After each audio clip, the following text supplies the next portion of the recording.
Welcome back to school from yours truly, Mr. Brecklin. Y'all know what the classroom looks like, but at home, I am stationed right in this very spot using my iPad to make this video. And of course, I have my trusty math teacher's friend, the graphing calculator. Before we dive into all that, let's discuss what I like to do outside of class. So this summer, Mrs. Brecklin asked me to take the screen-in porch that I had framed out a couple of years ago, and she said it looked too rough, that she wanted it to look a little bit nicer and that I needed to finish it. So I did. And so I put some of my geometry / carpentry skills into work. On the bottom knee wall here, I used some composite wood to put in some beadboard, and I painted the floor and I painted the inside and put the screens back a little bit more professionally from the outside. Right here, you can't see it, but there's some nice stops, painted all nice to match the house, and everything is all professional looking. Free of charge in terms of labor, a couple dollars for the materials. I'm also just a fan of learning how things work. And so a couple of years ago, I bought myself 2 homeowner panels, 100-watt panels, to create a solar generator. And this summer, I added 2 more panels and a frame to hold them up for ideal sunlight all day long. That powers 3 deep cell batteries, and those deep cell batteries are inverted by a 3,000-watt electrical inverter, which means essentially I have some plugs. So on my shed around the corner over here, I have a plug, and that plug runs over to my camper, keeps my camper charged and ready to go at all times. So when we had the storm and we had that power outage for a couple days, I was able to go in here and we could still get TV through our digital antenna, listen to the radio, have some coffee and a little breakfast every day and lunch, and be able to use the stove and things like that. So no problem. Another project that we had going was that we bought some more composite strips here from a company. And of course, there's the calculator to do a little geometry to figure out how to put these inserts in the windows. So notice the top part here, they didn't have any inserts. And when we were done, they did. And we finished all the windows in the house. Super cheap. To replace all the windows would have been like $15,000 to $20,000. To put these strips in the windows, just to upgrade the windows, a couple hundred. My neighbor even thought that I got brand new windows. In terms of travel, we use that camper to go everywhere, but this year we only went on one trip. Sadly, we went to Maine only. Not sadly that we went to Maine, but that we only got to do one trip. I don't know if you noticed, but Maine is pretty big. Here's Connecticut down at the bottom here. And so what happens? You could put about 1, 2, 3, and if you turn it sideways here, you can put about 4 Connecticuts into Maine. That's how big Maine is. Where did we go? We went to the Freeport-Durham KOA in Maine. Where's that? Freeport itself is, I'd say, about an hour or so into Maine, up off I-95. And while we're in Maine, we went to Booth Bay Harbor. We stopped in Portland. We went to Kennebunkport, which is where George Bush, Jr. and Sr. used to hang out during their summers. And we sort of stayed at that campground was right about there. And what is in Freeport? Well, first of all, the reason we chose Freeport is, you guessed it, some of you know, that's where LL Bean is, you know, the big LL Bean boot.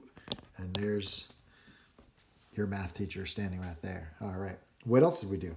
We did a whole lot of motorcycling, right? So when we went on these day hops to all these towns, this was our mode of transportation. Booth Bay Harbor, we took in a little sunset tour. Notice we were mask friendly. And this was the view one night from the campsite with the motorcycle all covered up. Beautiful sunset. Also in the news for us this summer, we went out to eat on July 12th. Why was that such a big deal? Because that was the first time we went to a restaurant since the pandemic hit. Of course, we chose to dine outside in Niantic. Took the motorcycle that day as well. That's the Long Island Sound in the background. Our garden was fairly prolific this year. We grew a new species of, or new to me, species of eggplant. We also grew spaghetti squash for the first time, and then the normal yellow squash, zucchini squash, the green ones, and some all types of good tomatoes. We headed to a wedding for my wife's stepbrother. It was a very small wedding, and we got a piece of furniture from the 1800s, right? This material is actually made of horsehair, woven horsehair. It's a dark green, but as you can see, the springs on this thing were really shot. You really couldn't sit on it. So we've had it for a number of years, and we finally made it nice again. Prior to being a teacher, I was a professional painter. I have a long history of all kinds of work throughout my years. And this is me on the ladder. I'm about, I don't know, 10 feet in the air, but notice how dirty the house was. When you wash a house, you have to wash from the bottom up. And here is the final touch, all nice and clean.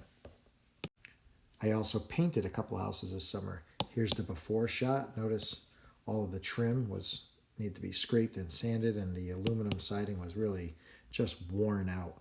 And here it is, all nice and new. Of course, the front porch is the owner's responsibility to fix up. But now let's get into the nitty-gritty. What's important to me in the classroom? Respect. And that's for each other, teacher to student and student to student, right? So I want to be respectful of you. I expect you to be respectful of me and of each other. It's important to me that students understand that I'm here to help, right? This isn't me trying to do anything to you other than to help you, right? I want to help you further your understanding in whatever it is that you need help in furthering your understanding, not just math, but in life in general.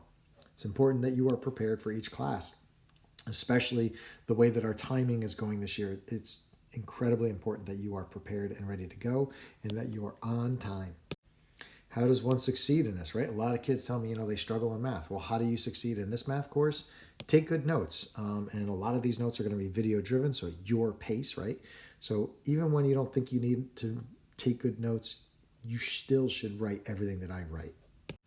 So my mantra is always, if I write it, then you write it, right? That's a great mantra to have, right? Mr. Brecklin, should we be writing this? Well, if I'm writing it, then you probably should too. Do the best you can on all assignments, right? Don't give up.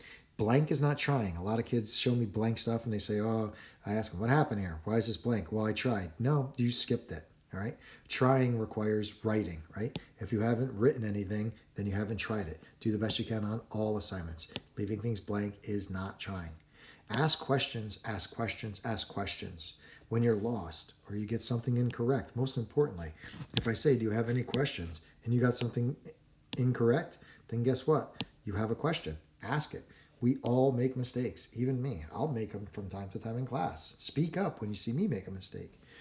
Or if you think I made a mistake, speak up and then I can help you understand what you're misunderstanding. All right? And believe in yourself. This is huge, right? Believe in your ability to be successful in this course. It will come around. Again, we all make mistakes. This is where we work on fixing them. And when we fix them, we build our confidence and it's easier to then believe in ourselves. Some personal beliefs that I have, comments in no particular order from here on out. Math is challenging. It is. All right. And it was challenging for me back in the day. The math that I'm teaching you at one point was challenging for me. Right? And the very fact that's the reason I enjoy it so much, right? I like to learn. Life is challenging, right? So if you don't have challenging courses along the way, then life is going to be bumpy for you on down the road. So life is challenging, and my repeated practice at facing challenges affords me the chance to meet each challenging moment in life as they come, right? So each one as they come. Which one? Those challenging moments. The following statistic is made up. But I believe that life is about 80% have to and 20% want to, right? So sometimes people say, I don't want to do this. I don't want to do that, right? I don't want to do laundry. I don't want to do dishes, but I have to, right? If I don't do those things, then I don't get to eat on a clean dish, right? So if I don't put in the 80%, I'll never observe the 20. Most people spend a lot of time avoiding the have to part, and then they never end up getting the want to part. The message is do the work.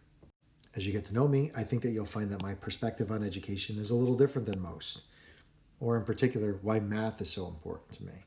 And we'll discuss that more as the year goes on. Again, you will make mistakes, right? People get so frustrated when they make mistakes. They hope that they're going to have a mistake-free day.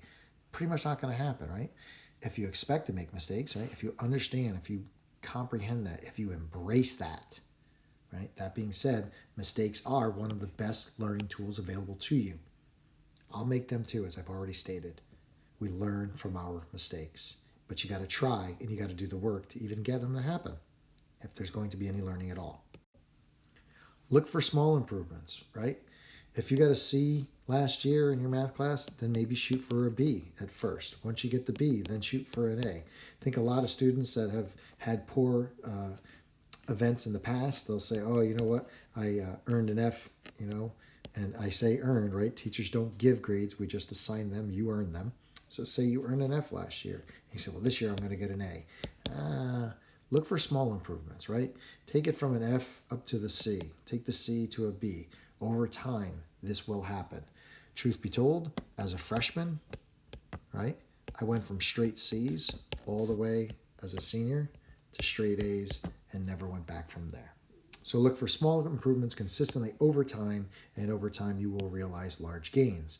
But you must allow for time to pass. And you have to change the behaviors. If you don't change your behaviors, outcomes probably won't change. Another huge piece is that this is our class, right? This isn't my class. This is our class. And I'm excited to share it with you, right? We're sharing this space. We're sharing this learning time. My number one goal is to help you become more excited about education than you were before we met. Notice I said about education, not just about math, right? I will use the teaching of geometry or AP Stats, depending on who's watching this, as a means to accomplish that goal. Hopefully, things will be different, but being different is an action, as I've already said, not a statement. Please hold me accountable for my efforts, as I will most definitely hold you accountable for yours. At this point, I'd like for you to take some pen to paper, right? Yes, write it. We're going to write right now. First, write the questions, then take a moment to answer them, and then we'll share this together when we have a chance to discuss it. What do you want out of this year? What do you want out of this course? And what is a good teacher to you? And try to write these in full sentences. Right? Let's get away from those one-word type answers. Good to meet you.